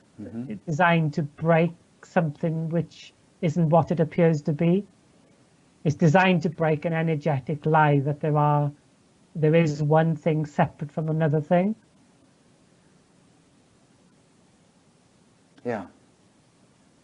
So what we're talking about is just a crazy, drunken love affair that breaks time and space.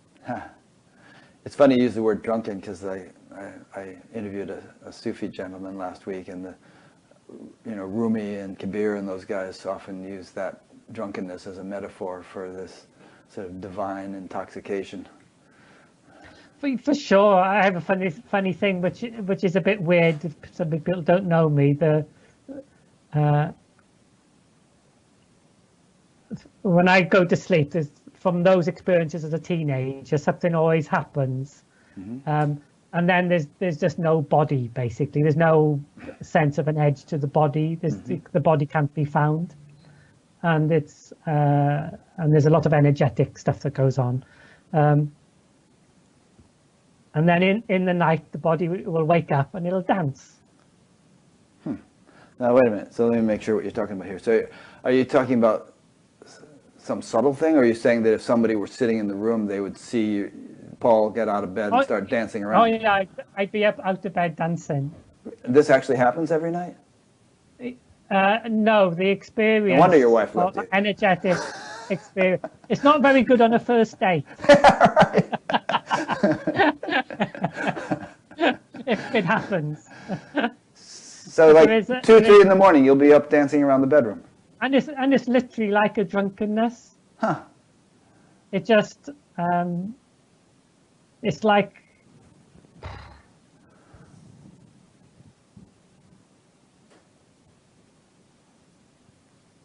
it just overflows in the body basically. With energy. And makes the body dance. Interesting. And you'll dance for what, 5-10 minutes or something, and go take a pee and go back to bed? I don't really know. You don't really know. It's just something that happens. I don't think it goes on for a long time. Yeah. What kind of dancing is it? I mean, is it wild and crazy, or is it more like this subtle Tai Chi kind of thing, or what? It's not crazy heavy metal stuff. No. Okay. It's more flowing kind of. Yeah, it's. I don't know. I've never thought that. What kind of dancing? It's just making you think about all kinds of things you hadn't thought about. Yeah, I don't really know. Really, there's just. You just set up a camera and tape it sometime. Have it ready to go. Yeah. And I don't know why it happens. It's just the same, when I go to bed, there's always this. There was an experience when I was 16. Yeah. And I'd have this sense to go and sit quietly, and then I just learned to follow it, basically, whenever I had that sense. And so if I was in the house, I'd just go up to my bedroom and sit on my bed. And this one time I went up and sat on my bed, and it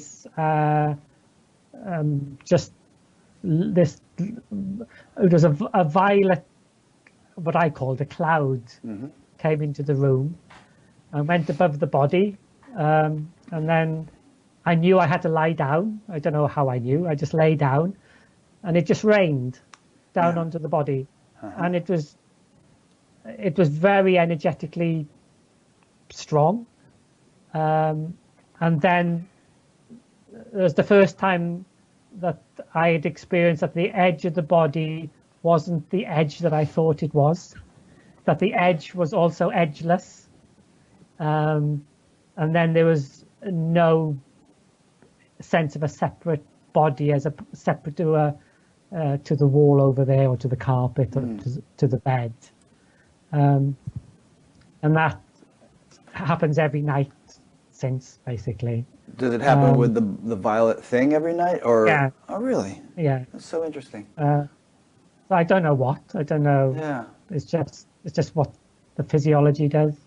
I mean, I've had a couple of experiences in my life that were somewhat like that, and I attributed them, maybe it was just my interpretation, but I attributed them to some kind of celestial being or something. I mean, one time I was giving a talk in a room, and there were only two people in the room, and they were kind of on either side, and I was looking to this person talking, and then looking at that person and talking, and then all of a sudden this ball of light came into the room, and it was right in the middle, and gave me the sense of being very conscious, as much as those people, if not more so. And I kind of looked at it and acknowledged, and then there was sort of reciprocity, and then I went on talking. But I sort of felt like there was some kind of interest or intervention or curiosity or something from whatever that was checking out what I was doing, perhaps giving me more energy or wisdom or whatever in what I was doing.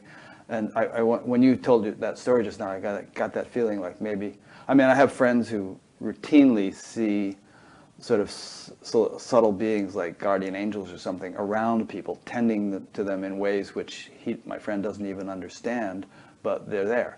So I just wonder sometimes if we have something like that in our lives that associates with us and serves as some inspirational or influential kind of guide, you know? Irene says, geez, spit it out. But hey, it took me a while to say that. But I was trying to find the words, you know. But I suppose that would be all speculative and hypothetical for you, and you don't really know. Is that right? Well, in a sense, the brain always likes to know, so it'll try to cook up stories, basically. Yeah. But again, you know, whether I describe a violet light or I say this body, it's the same ocean. Yeah. And that's the love affair. Mm-hmm. So it doesn't for me, I don't care whether it's a blinking violet light or a cup of tea. or the Archangel Gabriel or something. Yeah, it's or somebody I met earlier today and chatted to. It was the same, for want of a better word, the same being, the same ocean. Yeah. It's the same lover. That's good. I want to ask you another question about your sleep, and that is that when you go to sleep at night, pardon my phraseology because the words are limited, but when Paul lies down in bed, body goes to rest, there's some kind of inner awareness. Does the ocean remain awake to itself when the body begins to snore? Or are you totally blotto, you're gone? That luminosity is irrespective of waking, dreaming, or sleep. Good. but that luminosity has nothing to do with it, the way I understand the awareness, in the sense of one thing being aware of a different thing. Right. It's more imminent. It's before that sort of apparent movement happens. Yeah.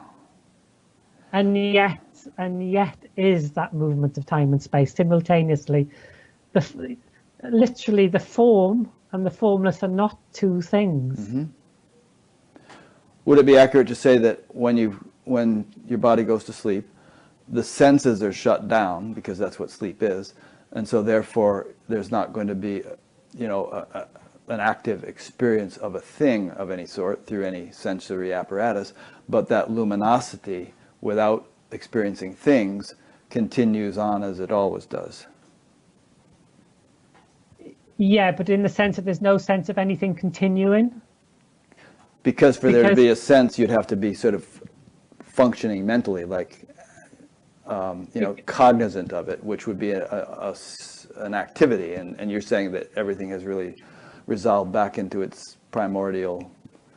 Well, even in a sense prior to that, because although this sounds a bit crazy, there's also, it's self-evident that nothing began. Mm-hmm. It doesn't sound crazy at all.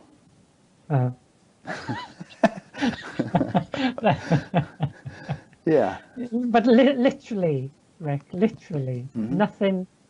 nothing has ever began. Nothing has ever been born. Yep. No. And yet it doesn't negate that measurement called birth and movement and time and space and Paul and suns and Yes. everything. And It's soccer. everything. Yeah, it's freedom. Mm-hmm. It's unconditional. Yeah. And you're certainly not the first person to say something like that. Ramana said that sort of thing, and many others. That, and you can say that nothing ever began, nothing ever happened, and then in the same breath you can say, yes, but then there's all this, and both are paradoxically simultaneously true.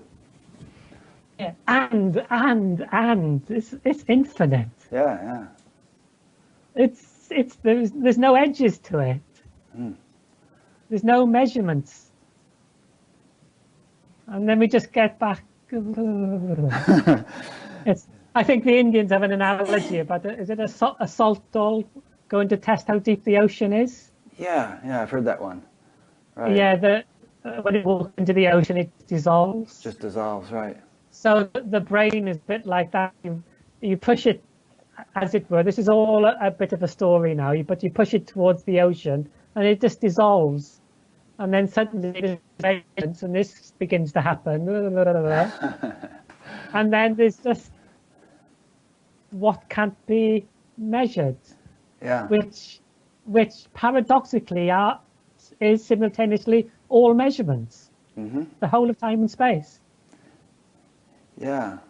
I love that. And I love the way you're presenting it in a balanced way, because there's some people who just say the first part of it. They say there's only this and nothing ever happened. And then they don't kind of complete the thing to say, but then there's also everything happening. And so it just seems kind of lopsided, and people kind of scratch their heads and say, yeah, but what about my job? And what about this and that? So it's kind of like the ocean can contain, the whole panoply of diversity, apparent diversity, without overflowing, because it's infinite. Of course, otherwise it wouldn't be free. Yeah.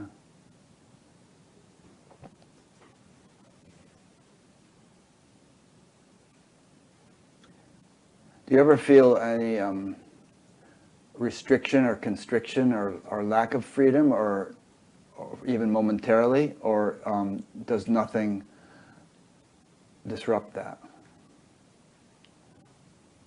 But there's always luminosity. There's always this ocean, which can appear to be anything. Whether it's pain or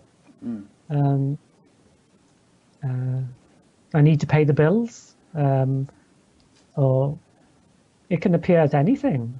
anger. Does the pain or anything else ever get so intense that the ocean hood is momentarily forgotten? But because because it's not a memory. Right. I had a kidney stone. Oh, that can be a very couple of painful, years yeah. ago, and that was It hurt like hell. Yeah. that was real pain. That was good pain, Yeah. and I couldn't stand up. I couldn't get onto my feet. Right. And but that is it. Uh-huh. It's it's everything, Rick. It's Yeah. Those who are listening to the audio version of this and not seeing the video, Paul's making all sorts of interesting gestures, like playing with his lips and putting his hand over his face and stuff like that. But I think you're conveying it beautifully, and it's just delightful, having this virtual cup of tea with you and going on about this. I mean, there's a beautiful way in which you kind of dance around the whole topic, and use words to say that which can't be said. I mean, you're doing a good job of it, I'd say. Because literally it does feel like a dance. Yeah, exactly. It's a gorgeous dance with nothing moving. Yeah. Another question has just come to mind, and that is that as time has gone on, and you've been at this for decades now, is there still a sense of growth and unfoldment in some respect? I mean, within the infinite freedom of the ocean, do you feel like certain capacities have become more and more rich, such as love, for instance, or kind of sensory refinement, or anything? I mean, do you feel like that you're still a work in progress in some respect? I've got more grumpy. Oh yeah. Okay, so you're regressing. Well, it's yes. The answer, in a sense, is yes and no. Uh-huh. Because that freedom, that ocean is Complete. what it is. Yeah, it's full. Yeah, even words like complete don't even touch Yeah. it. Mm-hmm. I go, sorry. And in that freedom, anything, like senses can change, the sensitivities can change, the physiology can change. Well, is there a direction to that change? I mean, would you define it as developmental in some way?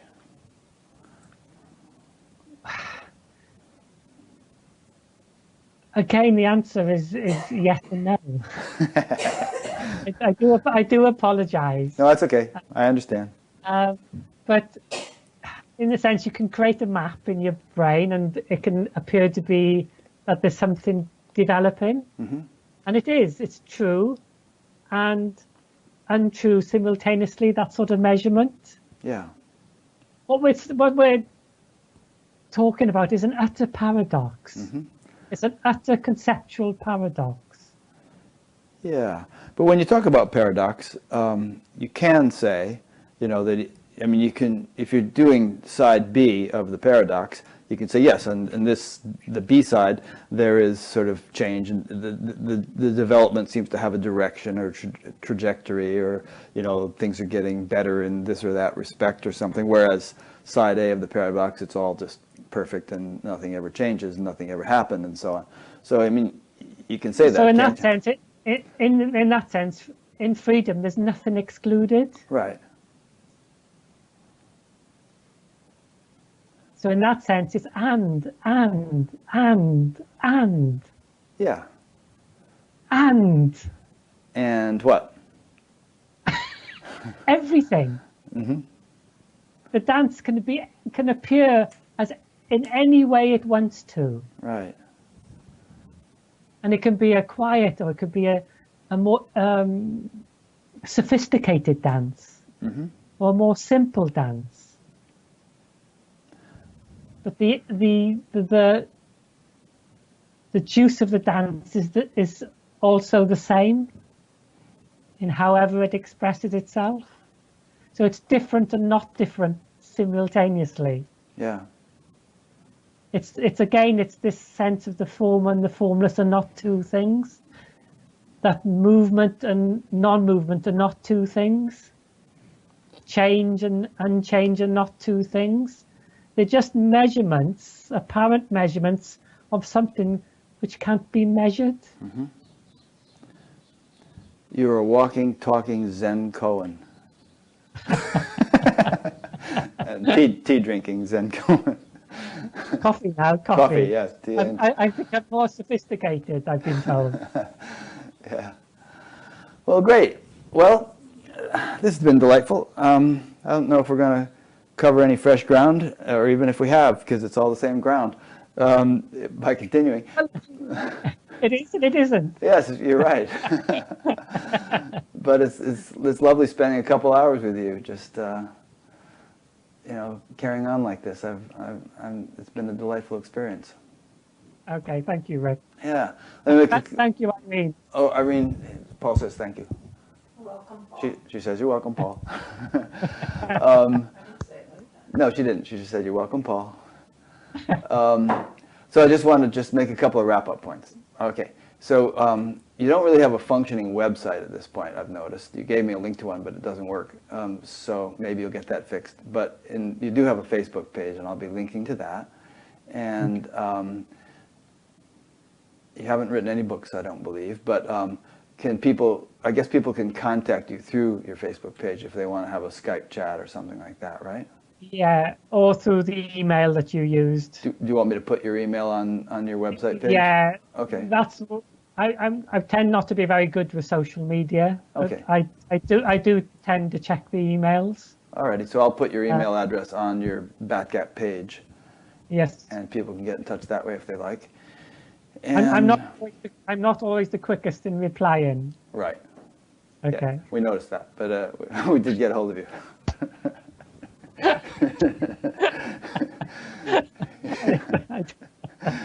Yeah. I apologize. Well, get ready for a bit of a deluge. You'll probably have a lot of people contacting you, so good luck with that. And then in general, just to those who are listening or watching, this is an ongoing series, and if there's several things you could do if you'd like to stay in touch. One is to subscribe to the YouTube channel that you're watching, if you're watching this on YouTube, and then YouTube will notify you when new interviews are posted. Another is to subscribe to my little email thing so that you'll get an email from us whenever a new interview is posted. And there's also the audio podcast if you like to listen to things rather than sit and watch. And if you subscribe to the podcast, then every time you open iTunes or whatever you're using to listen to podcasts, you'll get each new episode as it becomes available. So there's those, and then there's some other things if you check out the various menus on batgap.com. So please do that, and we'll see you next week. Next week I'll be speaking with a gentleman who is in his 90s, who originally got in touch with us saying, I'm in my 90s, I've had both my feet amputated, and I've never been happier in my life. And he was the designer of some of the original cars, like the Thunderbird and the GTO and some of those power cars in Detroit. And he's also done all sorts of fascinating things in his life, but then he ended up having this profound spiritual awakening, and he's, sharp as a tack and full of energy. So his name is John Sampson. I'll be interviewing him next week. So stay tuned, and thanks for listening or watching. And thank you, Paul. It's been a joy. And we'll be in touch. Thank you. You're welcome.